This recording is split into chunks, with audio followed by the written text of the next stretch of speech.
Bonsoir à toutes et à tous, ici Lerta Legrand pour les Flash News, l'actu minute du Weasel News.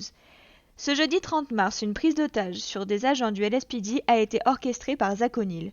Les USSS et le LSPD sont rapidement arrivés sur place pour sauver leurs collègues. Le lieutenant 71 nous en dit plus sur la situation.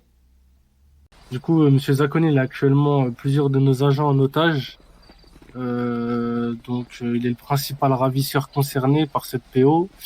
Les personnes en violet ont été missionnées par Zach O'Neill, donc on ne sait pas encore à quel groupe ils appartiennent.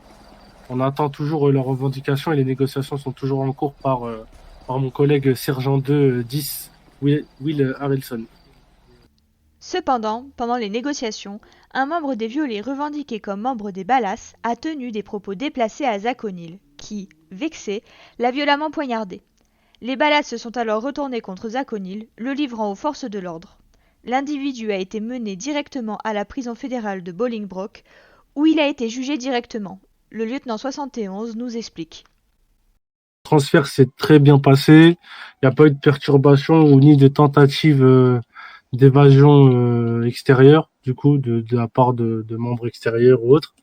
Arrivé à la prison, du coup, il a été jugé par Monsieur Chakour, pour de nombreux crimes et délits majeurs, tels que la cavale, des multiples prises d'otages sur agents de l'État et civils, plusieurs meurtres sur civils avec des actes prémédités.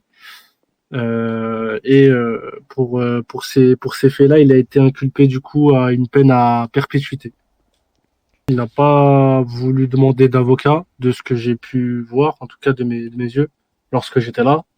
Il a pu s'exprimer, il a pu se défendre.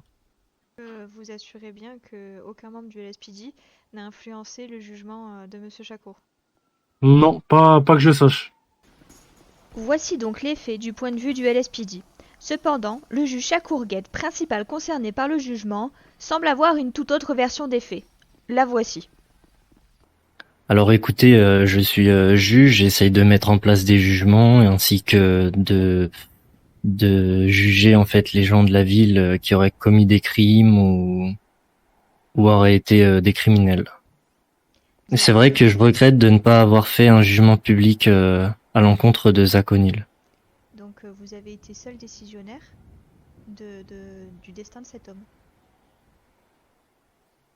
Comme je vous ai dit, j'ai été influencé par le LSPD.